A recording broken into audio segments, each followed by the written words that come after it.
تو آج کی اس پیشکش میں ہم ایک ایسی زبردست کہانی میں اترنے والے ہیں جہاں انتہائی شاندار سائنس کا ٹکراؤ ایک بہت بڑے اخلاقی بوجھ سے ہوتا ہے۔ یہ کوئی عام داستان نہیں ہے دوستوں، یہ وہ تاریخی واقعہ ہے جس نے پوری دنیا کا نظام بدل کر رکھ دیا اور انسانیت کو ایسے سوالات کے آگے لا کھڑا کیا جن کے جوابات آج تک تلاش کیے جا رہے ہیں۔ آئیے سیدھا اس لمحے میں چلتے ہیں جس نے سب کچھ بدل دیا۔ وقت ہے جولائی 1945 کا اور جگہ ہے نیو میکسیکو کا سنسان صحرا۔ ایسی صبح جس نے انسانی تاریخ کا رخ ہمیشہ کے لیے موڑ دیا، جب پہلا نیوکلیئر ٹیسٹ، جسے ٹرینٹی نام دیا گیا تھا، دھماکے سے پھٹا تو اس کی دہشت اس قدر تھی کہ اس منصوبے کے سربراہ بری طرح ہل گئے اور ان کے لبوں پر بے ساختہ بھاگوت گیتا کا یہ خوفناک جملہ آیا، اب میں موت بن چکا ہوں، دنیاؤں کو تباہ کرنے والا۔ تو آئیے سب سے پہلے اس دنیا کو تباہ کرنے والے پہلو کو ہی ٹھیک سے سمجھتے ہیں۔ یہ پہلا اٹامی دھماکہ کسی بھی عام سائنسدان کی امیدوں سے کہیں زیادہ خوفناک تھا۔ ذرا سوچئے، دھماکے کی شدت ایسی تھی کہ جس سٹیل کے ٹاور پر بام رکھا گیا تھا وہ مکمل طور پر بخارات بن کر ہوا میں اڑ گیا۔ آس پاس کی زمین پگھل کر شیشے میں تبدیل ہو گئی اور اس کی شاک ویو 160 کلومیٹر دور تک محسوس کی گئی۔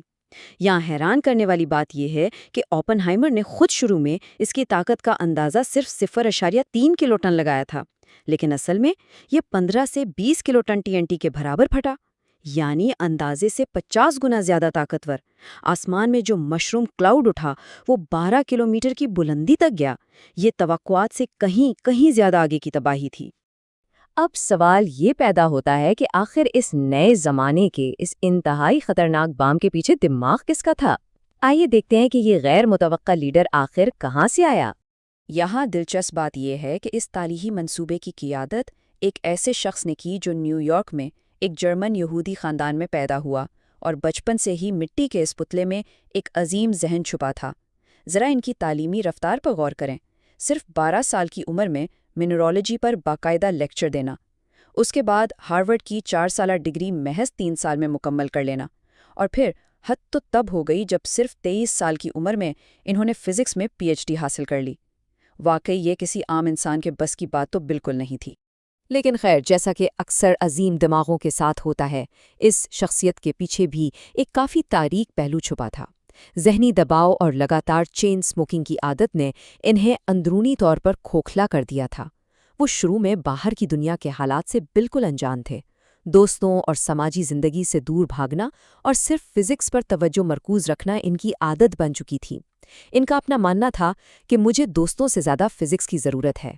یہ جملہ ان کی ڈیپ آئسولیشن کو بالکل واضح کرتا ہے۔ مگر پھر وقت نے کروٹ لی، خاص طور پر 1930 کی دہائی میں یورپ میں ہٹلر کے عروج اور یہودیوں پر ہونے والے مظالم نے اس خاموش سائنسدان کو جگا دیا۔ ان کے اندر ایک نئی سیاسی بیداری پیدا ہوئی۔ بائیں بازو یعنی لیفٹ ونگ کے نظریات میں دلچسپی، لیبر یونینز کی مالی حمایت اور مختلف سیاسی اجلاسوں میں شرکت کرنا، یہ وہ نئے حقائق تھے جو ان کی زندگی کا رخ بدل رہے تھے، اور جیسا کہ ہم آگے دیکھیں گے، یہی وہ پولیٹیکل کنیکشنز تھے جو آگے چل کر ان کے کریئر پر بہت گہرا اثر ڈالنے والے تھے۔ کہانی میں اصل موڑ 1939 کی دوسری جنگ عظیم سے آتا ہے۔ یہاں سے شروع ہوتی ہے بم کے لیے دوڑ۔ اس وقت تک دنیا بھر کے سائنسدان، خصوصاً وہ جو یورپ سے بھاگ کر امریکہ آئے تھے، ہٹلر کے سائنسدانوں کے خلاف ایک خفیہ دوڑ میں لگ چکے تھے۔ اگر ہٹلر پہلے بم بنا لیتا تو دنیا کی تباہی طے تھی۔ اس خوفناک دوڑ کا آغاز اگست 1939 میں البرٹ آئنسٹائن اور لیو سیلارڈ کے اس مشہور خط سے ہوا جس نے امریکی صدر روزویلٹ کو بالکل ہلا کر رکھ دیا۔ اس خط میں صاف خبردار کیا گیا تھا کہ جرمنی انتہائی طاقتور ایٹمی ہتھیار بنا سکتا ہے۔ نتیجتاً امریکہ نے خفیہ طور پر یورینیم کی تحقیق میں پیسہ لگانا شروع کیا۔ لیکن یہاں ایک عجیب بات دیکھیے، امریکی حکومت نے خود آئنسٹائن کو اس منصوبے سے باہر رکھا کیونکہ ان کے سیاسی نظریات کو نیشنل سیکیورٹی کے لیے خطرہ سمجھا جاتا تھا۔ خیر، 1942 آتے آتے اس چھوٹی سی تحقیق نے ایک مکمل اور انتہائی خفیہ فوجی منصوبے کی شکل اختیار کر لی، جسے مینہٹن پروجیکٹ کا نام دیا گیا۔ جنرل لیزلی گرووز نے اس منصوبے کی باغ دور سنبھالی۔ فوجی عہدیداروں کو کافی شکوک و شبہات تھے، لیکن اس کے باوجود گرووز نے اٹامک بام ڈیزائن کرنے کا اہم ترین کام اوپن ہائمر کو ہی سونپا۔ انہیں اوپن ہائمر کی قابلیت پر مکمل بھروسہ تھا۔ اب اس بات پر غور کریں، اس پروجیکٹ کا سکیل آخر تھا کتنا بڑا؟ اس وقت کا بجٹ تھا $2.2 ارب، جو کہ اگر آج کی مہنگائی کے حساب سے دیکھا جائے تو ٹھیک $24 ارب بنتے ہیں۔ $24 ارب! یہ کوئی چھوٹا موٹا تجربہ تھوڑی تھا۔ اس منصوبے میں کامیابی کے لیے ایک پوری قوم کے وسائل جھونک دیے گئے تھے۔ اس تجزیے کو آگے بڑھاتے ہیں۔ آئیے دیکھتے ہیں تباہی کے 2 راستے۔ منصوبے کو تیزی سے آگے بڑھانے کے لیے نیو میکسیکو کی خوبصورت پیکوز ویلی میں ایک انتہائی خفیہ سائٹ پروجیکٹ وائی کے نام سے قائم کی گئی۔ یہاں ان خاموش پہاڑوں کے درمیان دنیا کے بہترین دماغ ان ہتھیاروں کو حقیقت بنانے کی پیچیدہ سائنسی اور انجینئرنگ الجھنوں سے نمٹ رہے تھے۔ ان سائنسدانوں کے سامنے سب سے بڑی رکاوٹ جانتے ہیں کیا تھی؟ کرٹیکل ماس کا ٹھیک حساب لگانا۔ اصل چیلنج یہ طے کرنا تھا کہ یورینیم یا پلوٹونیم کی بالکل ٹھیک کتنی مقدار اکٹھی کی جائے کہ بم کامیابی سے پھٹ سکے اور چین ری ایکشن رکنے نہ پائے۔ اگر مقدار ٹھیک نہ ہوتی تو بم پھٹنے کے بجائے صرف پگھل کر رہ جاتا۔ ان ٹیکنیکل الجھانوں کو سلجھانے کے لیے سائنسدانوں نے 2 بالکل مختلف اور پیچیدہ راستے اپنائے۔ پہلا تھا لیکل بوائے۔ یہ بم یورینیم کو استعمال کرتے ہوئے ایک آسان گن ٹائپ ڈیزائن پر مبنی تھا۔ دوسری طرف تھا فیٹ مین، جس میں پلوٹونیم استعمال ہوا۔ اب مسئلہ یہ تھا کہ پلوٹونیم اتنا زیادہ ری ایکٹیو تھا کہ وہ پرانا طریقہ فیل ہو جاتا۔ اس مسئلے کا حل نکالنے کے لیے انہوں نے پلوٹونیم کو دبانے کے لیے امپلوژن یعنی اندر کی طرف دھماکے کا ایک بالکل نیا اور مشکل طریقہ ایجاد کیا۔ واقعی شاندار سائنسی کامیابی تھی یہ۔ اور یہ سب کتنی تیزی سے ہوا، اس کا اندازہ یہاں سے لگائیں۔ دسمبر 1942 میں شکاگو کے ایک اسکواش کورٹ میں پہلا چھوٹا سا چین ری ایکشن تجربہ کامیاب ہوا۔ پھر صرف کچھ ہی مہینوں بعد جولائی 1943 میں اوپن ہائمر نے پروجیکٹ وائی کی قیادت سنبھالی، اور آخرکار جولائی 1945 میں صحرا میں گیجٹ نام کے پہلے بم کا دھماکہ کر دیا گیا۔ یہ سب وقت کے خلاف ایک انتہائی خطرناک دوڑ تھی۔ لیکن جب بم بن گیا اور پھٹ بھی گیا تو اس کے بعد کیا؟ یہاں سے شروع ہوتا ہے ان کا ایک انتہائی پیچیدہ ورثہ۔ سائنسدانوں کی وہ ابتدائی کامیابی کی خوشی اور جشن جلد ہی ایک سنگین خاموشی اور اخلاقی بوجھ میں تبدیل ہو گیا۔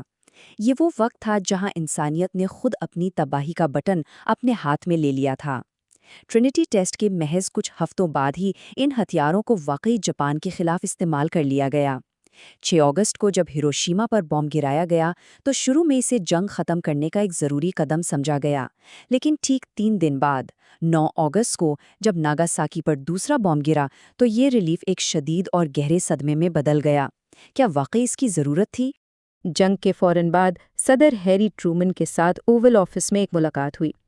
اس ملاقات کے دوران اس عظیم سائنسدان نے اپنی گہری پشیمانی کا اظہار کرتے ہوئے انتہائی بھاری الفاظ کہے کہ انہیں ایسا لگتا ہے جیسے ان کے ہاتھوں پر خون لگا ہے۔ یہ سننا تھا کہ صدر ٹرومن اس قدر آگ بگولا ہوئے کہ انہوں نے اپنے سیکریٹری کو حکم دے ڈالا کہ انہیں ابھی اس دفتر سے باہر نکال دو اور آئندہ ان کی شکل نہ دکھائی جائے۔ یہاں سے اوپن ہائمر کی سرکاری زندگی مکمل زوال کا شکار ہو گئی۔ کتنی عجیب بات ہے نا، جس شخص نے بم بنایا بعد میں اسی نے ان ایٹامی ہتھیاروں کو کنٹرول کرنے کی عالمی مہم چلائی اور اس سے بھی زیادہ طاقتور ہائیڈروجن بم کے سخت خلاف کھڑے ہو گئے۔ اس وقت کے ریڈ اسکیئر کے دور میں ماضی کے سیاسی تعلقات اور اس پولیٹیکل مخالفت کی بنا پر ان کی سیکیورٹی کلیئرنس بالکل ختم کر دی گئی، جس کے نتیجے میں ان کا چمکتا سرکاری کریئر ہمیشہ کے لیے دفن ہو گیا اور آخرکار انہیں واپس اپنی تعلیمی دنیا کا ہی رخ کرنا پڑا۔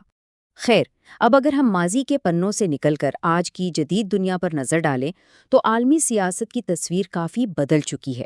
آج ان 9 ممالک کے پاس یہ خوفناک نیوکلیئر ہتھیار موجود ہیں، لیکن اس مسلسل منڈلاتے ہوئے خطرے کے درمیان ایک مثبت حقیقت یہ ضرور ہے کہ پچھلے تقریباً 80 سالوں میں کسی نے بھی دوبارہ ان تباہ کن ہتھیاروں کو استعمال کرنے کی ہمت نہیں کی ہے۔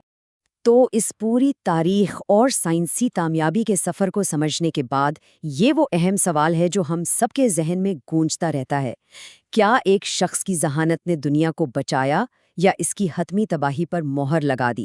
یہ تجزیہ ہمیں بہت واضح طور پر سکھاتا ہے کہ جب بھی انسانیت ایسی عظیم ٹیکنالوجی کی چھلانگ لگاتی ہے تو اس کے ساتھ آنے والے عظیم اخلاقی بوجھ سے بچنا ناممکن ہو جاتا ہے۔